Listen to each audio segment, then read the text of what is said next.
Hello Internet, and welcome to my live reaction for Eden Zero, chapter 166. When we last left our heroes, Ziggy set the bombs to go off, and then just kind of skedaddled with the wormhole power, leaving Shiki to make a choice, to try to stop the bombs, which may not work, or evacuate and at least protect the crew's life and whoever can escape in time. And he chooses, perhaps incorrectly, to evacuate. He gets away. We see a couple other characters getting away. The Oceans get away. Ijuna vanishes. We still don't know where she is, as does Shora. So they're up in the air, especially with the bombs going off. But the crew makes it back to the Eden Zero, and they say, Shora's gone, Nero's basically dead, and 20,000 antimatter bombs are right about to go off. Get out of here. Everyone does. Unfortunately, before they could do that, Dylan sacrificed himself to stop the sea serpent, which allowed Eraser to get rid of it. But Dylan is now also dead, yet another death toll on Oasis. And so everyone except the Eden Zero escapes. The Eden Zero tries to. Witch wakes up back in the infirmary right as Hermit realizes that they've been trapped. Specifically by Ziggy, all of their functions have been shut down. They are dead in space. With the bomb right about to go off, Ziggy taunts them, you made the wrong choice. If you had tried to stop the bombs, maybe you would live. And Witch says everything will be fine as long as the Shield of Edens is here. So, before I go in, I was on the Reddit very briefly. I did not click on any posts that might be spoilers, but the post after the Reddit posted this chapter was, don't put any spoilers in your title. So, something big is right about to happen. I think I can say that with 100% certainty. Something big is right about to happen. And I'm not afraid to admit, I'm a little nervous about that. But let's dive right on into chapter 166, I Love You. So given how Witch was just sort of announced as the gang's mom, and we have this picture here of Witch kind of lying in bed, smiling, I don't think Witch is going to survive this chapter. Somehow, Witch's sacrifice will allow the ship to escape. That's my bet. And Shiki will have to live with making the wrong choice. That's my broad scope prediction of how this chapter is going to go. We'll see if I'm right. But we open right where we left off with the ship just sort of stuck there as everything starts to blow. Detonation in 1 minute. And Sister yells at Hermit, "Can you get this ship moving yet? Every system has been shut down, and all the doors are locked." And Clean asks Jean, "The explosion, how big will it be?" And Jean tells her, "Probably enough to damage neighboring planets. If we can't get out of here, we won't last half a second." And Homura is shocked now. "Well, what shall we do?" And we see Witch start to activate her ether in the looks of things. "Please stop worrying, everyone. I will protect the ship. On my honor as the Shield of Edens."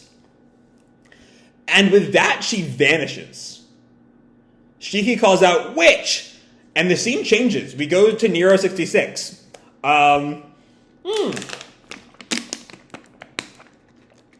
we find Shora sort of lying. He was able to move from where he was last time, but he's not able to stand right now. He's slumped against a wall.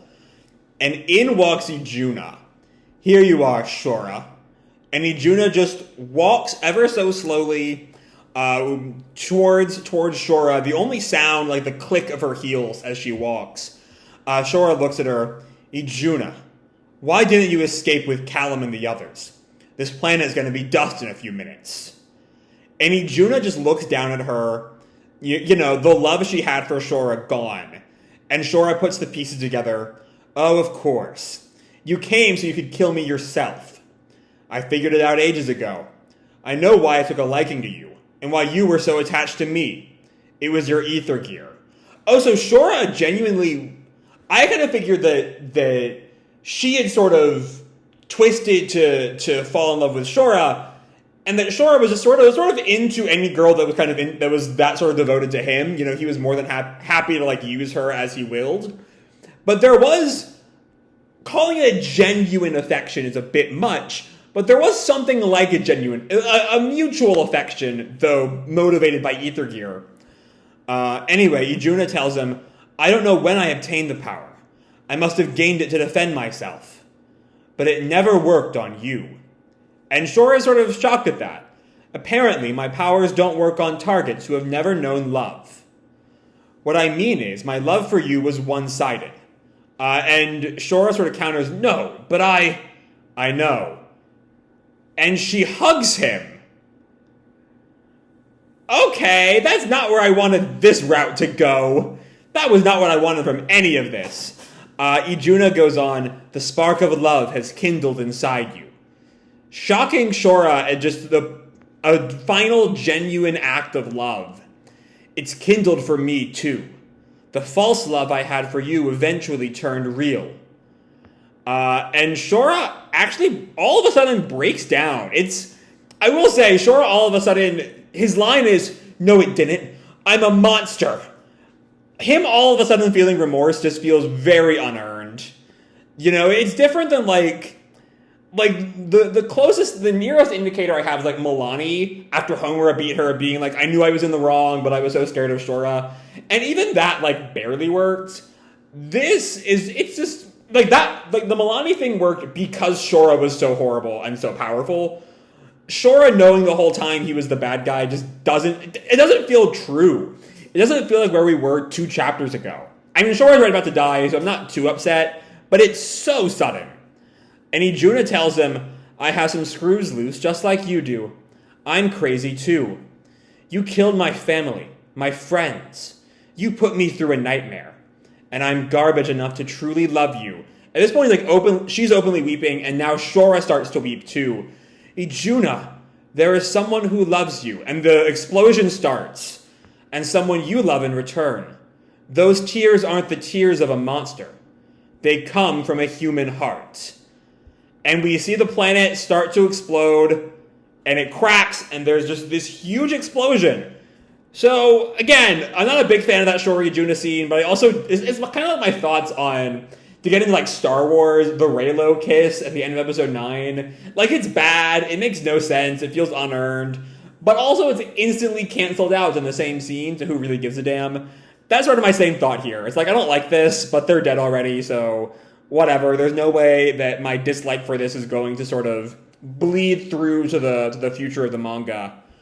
But yeah, Nero 66 explodes. The explosion comes for the Eden Zero. Everyone, Rebecca like shields her eyes. Shiki and Pino, just stare shocked. Hermit also has to cover her eyes. But we see this light on the brow of the ship. Or the prow, I don't know ship terminology, I will admit. Anyway, the front of the ship, I think it's prow. Anyway, there's a figure on it. And of course, it's Witch. In the name of the Demon King's 4 shining stars, I, the Shield of Edens, vow to protect this ship.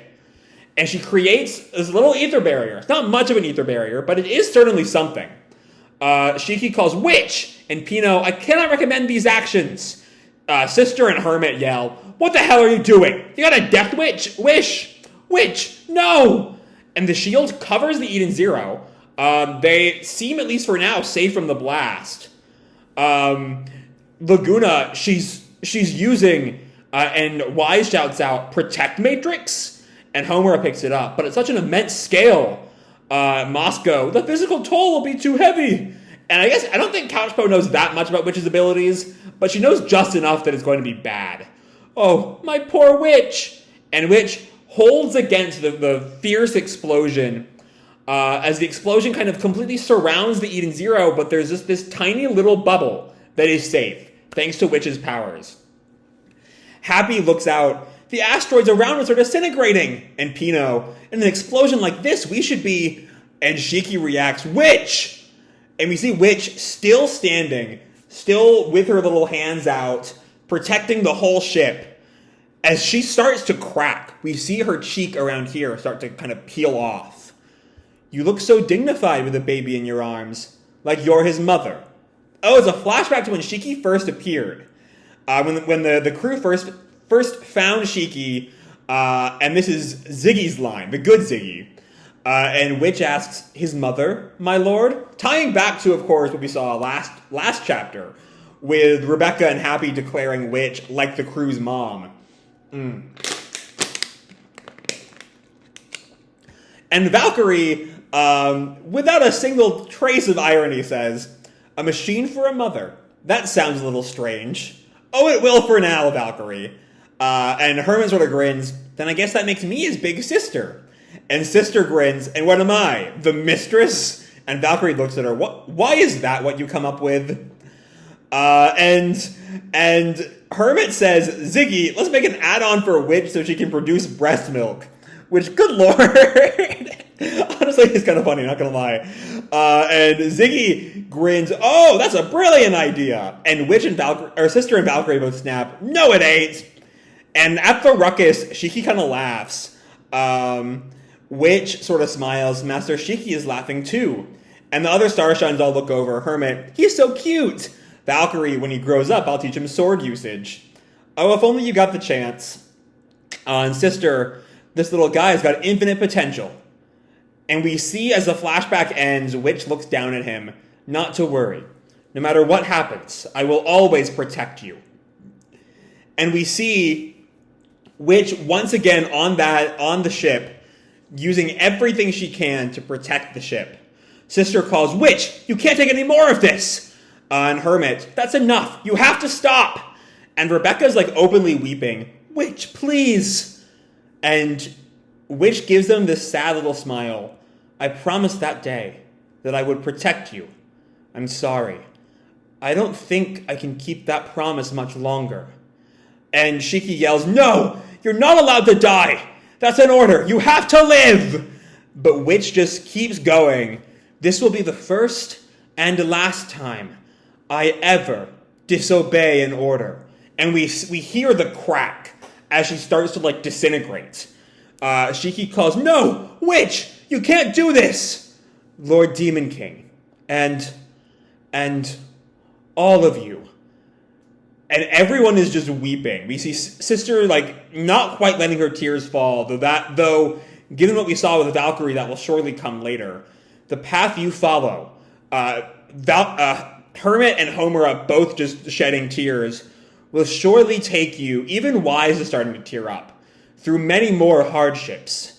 We see Jean just looks away, but if you all work together. We see Clean just weeping, Laguna in just shock at Witch sacrificing herself. "There is no trial you cannot face." Moscow crying, Couchbow just hands covering her face. "Everyone on this ship is family." Pino and Happy both weeping. "You love each other, forgive each other, help each other." "I am proud to have been the shield protecting this ship."